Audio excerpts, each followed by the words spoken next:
নমস্কার বন্ধুরা, পম্পার কিচেনে আপনাদের সকলকে স্বাগত। আজ আমি আপনাদের সাথে একটা ম্যাঙ্গো কেকের রেসিপি শেয়ার করব।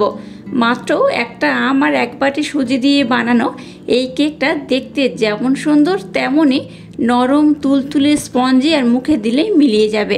এক কথায় খেতে হয় অসাধারণ। পাকা আমের সময় এই কেক একবার হলেও আমার মতো অবশ্যই একবার ট্রাই করবেন। অপূর্ব খেতে হয়। শুধু তাই নয়, বাচ্চা থেকে বড় যেই খাক ভীষণ পছন্দ করবে আর ভীষণ প্রশংসা করবে। তাহলে চলুন দেরি না করে আজকের এই ম্যাঙ্গো কেকের রেসিপিটা দেখে নেওয়া যাক। আজকে এই ম্যাঙ্গো কেক বা আমের কেকটা বানানোর জন্য দেখুন এখানে আমি একটা আম নিয়েছি। একটা পাকা আম হলেই কিন্তু আজকের এই কেকটা রেডি হয়ে যাবে। আর এই পাকা আমের কিন্তু 2% আমি ব্যবহার করব, আটি আমি ব্যবহার করব না। কেকটা যে যতটা বড় বানাবেন তার উপর ডিপেন্ড করে কিন্তু আম ব্যবহার করবেন। তো এখানে আমি একটা আম খুব ভালোভাবে ধুয়ে নিয়েছি।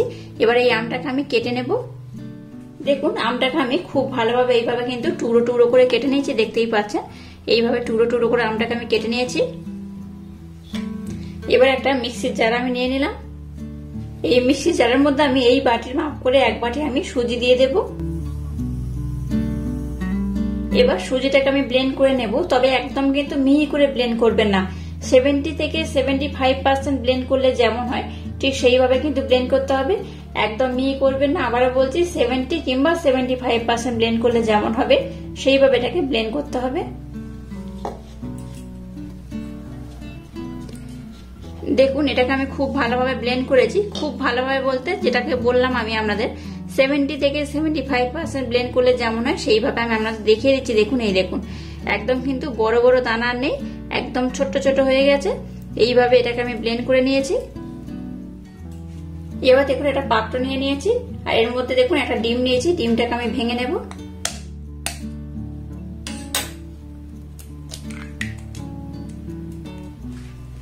ডিমের মধ্যে সামান্য পরিমাণে লবণ দিয়ে দিলাম।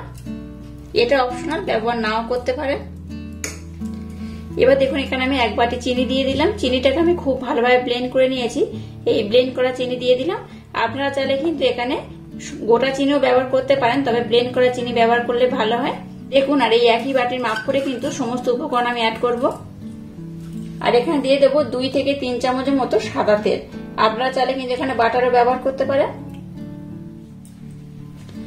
এবার 10 থেকে 15 মিনিট সময় দিয়ে এটাকে খুব ভালোভাবে ব্লেন্ড করব। এই সমস্ত মিশ্রণটাকে যত ভালোভাবে ব্লেন্ড করবেন আজকে কিন্তু কেকটা ততটাই সুন্দর হবে, ততটাই ফুলবে, ততটাই টেস্টি হবে, ততটাই স্পঞ্জি হবে। মোটামুটি বুঝতেই পারছেন এই ব্যাটারটা যতটা সুন্দর করবেন ততই কিন্তু কেকটা দুর্দান্ত হবে। তো যাই হোক, এবার এটাকে আমি 15 মিনিট ধরে খুব ভালোভাবে ব্লেন্ড করব। দেখুন মিশ্রণটাকে আমি 5 মিনিট সময় দিয়ে খুব ভালোভাবে ব্লেন্ড করে নিয়েছি। তবে এই মিশ্রণটাকে কিন্তু 10 থেকে 15 মিনিট ধরে খুব ভালোভাবে ব্লেন্ড করতে হবে। তো 5 মিনিট ব্লেন্ড করার পর এখানে আমি একটা উপকরণ অ্যাড করব। এখানে নিয়েছি দেখুন এই কাপের মাপ করে হাফ কাপ লিকুইড দুধ। দুধটাকে দিয়ে দিলাম। দুধটাকে দেওয়ার পর এটাকে আমি খুব ভালোভাবে আবারও ব্লেন্ড করে নেব। আবারও বলছি, এটাকে কিন্তু 10 থেকে 15 মিনিট সময় দিয়ে ব্লেন্ড করবেন। যত ভালোভাবে ব্লেন্ড করবেন আজকের রেসিপি কিন্তু ততটাই দুর্দান্ত হবে।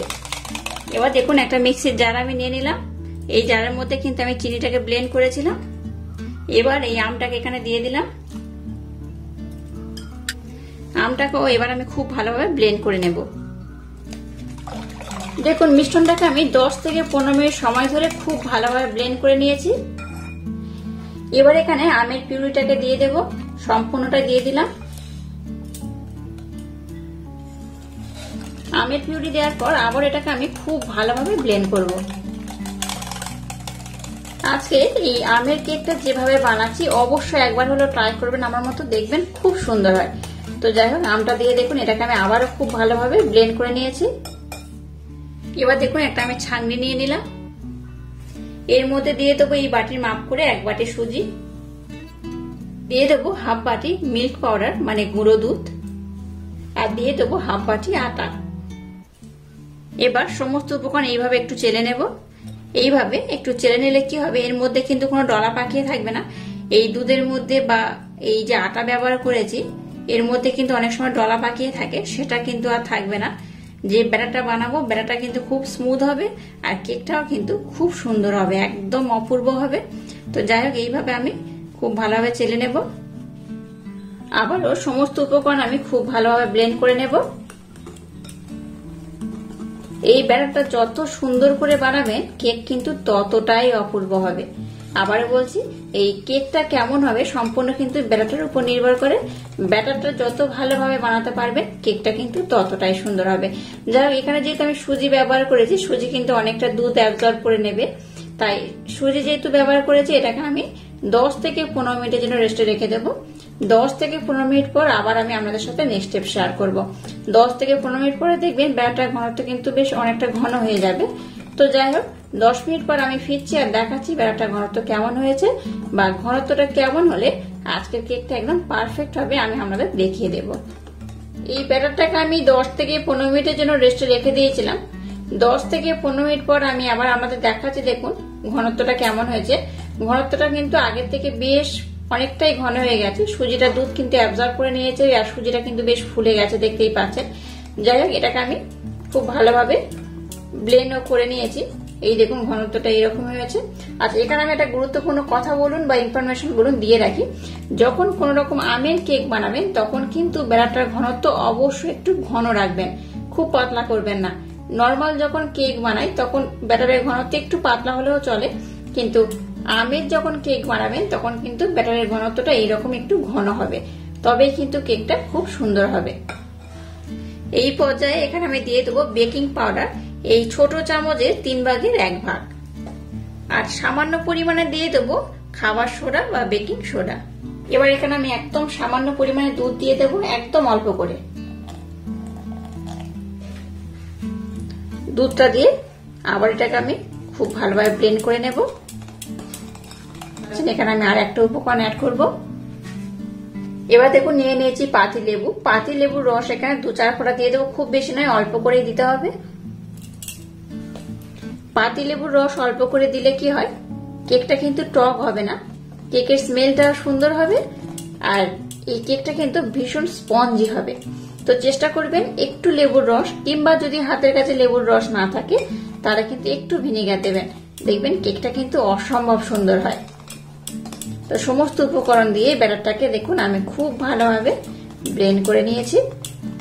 আজকে কেকটা বানানোর জন্য ব্যাটারটা একদম রেডি হয়ে গেছে আর ঘনত্বটা কিন্তু এইরকমই হয়েছে, খুব ঘন নয় আবার খুব পাতলা নয়, তুলনামূলক একটু ঘনই হবে। এই দেখুন এইরকমই হবে। এবার দেখুন এরকম একটা আমি পাত্র নিয়েছি, আপনারা চাইলে কিন্তু কেক টিনও ব্যবহার করতে পারেন বা আপনাদের হাতের কাছে যেরকম পাত্র থাকবে সেই পাত্রে কিন্তু কেকটা আপনারা জমাতে পারেন। এর মধ্যে আমি সামান্য পরিমাণে তেল দিয়ে দেব। এবার একটা ব্রাশের মাধ্যমে খুব ভালোভাবে চারধারে আমি লাগিয়ে দেব। এবার এখানে আমি সামান্য একটু ময়দা দিয়ে দিলাম। ময়দা দিয়ে খুব ভালোভাবে চারধারে এইভাবে আমি লাগিয়ে নেব। দেখুন খুব ভালোভাবে চারধারে আমি লাগিয়ে নিয়েছি। এবার অবশিষ্ট ময়দাটাকে আমি ফেলে দেব। এবার দেখুন এরকম একটা সাদা পৃষ্ঠা আমি নিয়ে নিয়েছি, সেটার মধ্যে দিয়ে দেব। এটাকে আপনারা অ্যাভয়েডও করতে পারেন, যেহেতু ময়দা দিয়েছেন তাই পৃষ্ঠা কিন্তু না দিলেও হবে। তো আমি একটু একটা পৃষ্ঠা দিয়ে দিলাম আর তেলের ব্রাশটা নিয়ে আর একবার আমি খুব ভালোভাবে চারধারে তেলটাকে লাগিয়ে দেব। এক্সট্রা করে তেল নেওয়ার দরকার নেই, এই ব্রাশটা দিয়ে একটু লাগিয়ে দিলেই হবে। এবার দেখুন কেকের ব্যাটারটা এর মধ্যে আমি দিয়ে দেব। দেখুন সম্পূর্ণ ব্যাটারটাকে দিয়ে দিয়েছি। এবার এটাকে একটু এইভাবে ট্যাপ করে নেব। এবার এখানে আমি কিছু ড্রাই ফ্রুট দিয়ে দেবো। তার জন্য দেখুন এখানে নিয়েছি আমন্ড। আপনারা চাইলে আপনাদের মনের মতো ড্রাই ফ্রুট দিয়ে কিন্তু এই কেকটাকে ডেকোরেশন করতে পারেন। আমি একটু আমন্ডটাকে এইভাবে কেটে নিয়েছি আর আমন্ডটা এইভাবে আমি দিয়ে দেব। আর নিয়েছি কিছু টুটি ফুটিটাকেও দিয়ে দেব। দেখুন কেকটাকে আমি খুব ভালোভাবে কিন্তু ডেকোরেশন করে নিয়েছি। আপনারা আপনাদের মনের মতো করে কিন্তু এটাকে ডেকোরেশন করবেন। এবার দেখুন একটা কড়া বসে এরকম একটা স্ট্যান্ড বসে দিয়েছি আর কড়াটাকে খুব ভালোভাবে গরম করে নিয়েছি। এবার এই কেকের যে পাত্রটা নিয়েছি সেটাকে এর মধ্যে বসিয়ে দিলাম। এবার গ্যাসের ফ্লেমটাকে প্রথমে 5 মিনিট হাই দেবেন, 5 মিনিট পর একদম লো করে এটাকে খুব ভালোভাবে হতে দিতে হবে। আর এটা হয়ে যাওয়ার পর আমি আপনাদের বলে দেবো এটা হতে কতক্ষণ সময় লাগলো। এবার এটাকে আমি ঢেকে দেব। দেখুন 20 থেকে 30 মিনিটের মধ্যে কিন্তু এটা খুব ভালোভাবে হয়ে যায়। তো আমি আপনাদেরকে 25 মিনিট পর দেখাচ্ছি এটা কেমন হয়েছে। আমি একবার চেক করেছিলাম, তো এটা কিন্তু ভালোভাবে হয়ে গেছে। তো আমি আপনাদের আরেকবার দেখিয়ে দিচ্ছি। দেখুন এই দেখুন একটা টুথপিন নিয়েছি, টুথপিনের গায়ে কিন্তু কিচ্ছু লেগে নেই, দেখে বুঝতেই পারছেন। তার মানে কিন্তু কেকটা খুব ভালোভাবে হয়ে গেছে। এবার আমি গ্যাসটাকে বন্ধ করে দিলাম আর এটাকে আমি একটু ভালোভাবে ঠান্ডা করে নেব। তারপর আমি আপনাদের দেখাচ্ছি এই কেকটা কত সুন্দর হয়েছে। দেখুন কেকটাকে আমি কিন্তু খুব ভালোভাবে ঠান্ডা করে নিয়েছি, দেখতেই পাচ্ছেন। এবার আমি হাত দিতে পারছি। এবার এটাকে ডিমোল্ড করার জন্য একটা ছুরি নিয়ে নিয়েছি। দেখুন ছুরির কিন্তু দরকার পড়বে না, এই দেখুন খুব সহজে কিন্তু এটা উঠে আসছে পাত্র থেকে, দেখতেই পাচ্ছেন। এই দেখুন ধার থেকে কিন্তু একদম ছেড়ে গেছে। এবার একটা আমি প্লেট নিয়ে নিলাম, এইভাবে এটাকে আমি ডিমোল্ড করে নেব।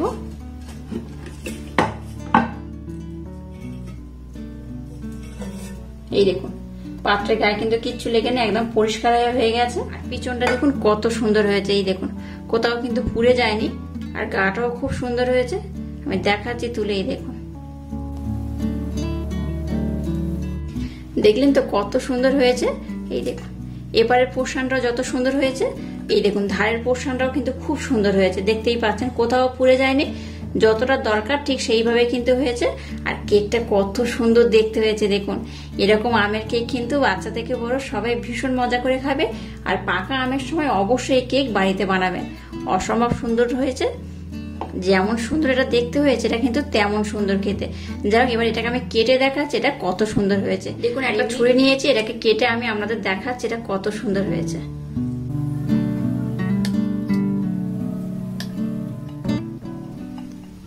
এই দেখুন দেখলেন তো কত দানাদার হয়েছে। এই দেখুন এই পোর্শনটা কতটা নরম, দেখুন কত দানাদার হয়েছে। সুজি দিয়ে বানানো এই আম কেকটা কিন্তু অসম্ভব সুন্দর খেতে হয়, বাচ্চা থেকে বড় সবাই ভীষণ পছন্দ করবে। আর একবার খেলে দেখবেন বারবার খেতে চাইবে। আর আজকে যদি সুজি আম কেকের রেসিপিটা আপনাদের ভালো লাগে তাহলে চ্যানেলটাকে লাইক, শেয়ার, কমেন্ট এবং সাবস্ক্রাইব করবেন। আর পাশে থাকা বেল আইকনটা প্রেস করে দেবেন। তাহলে টাটা, আবার দেখা হচ্ছে নতুন কোনো রেসিপি নিয়ে।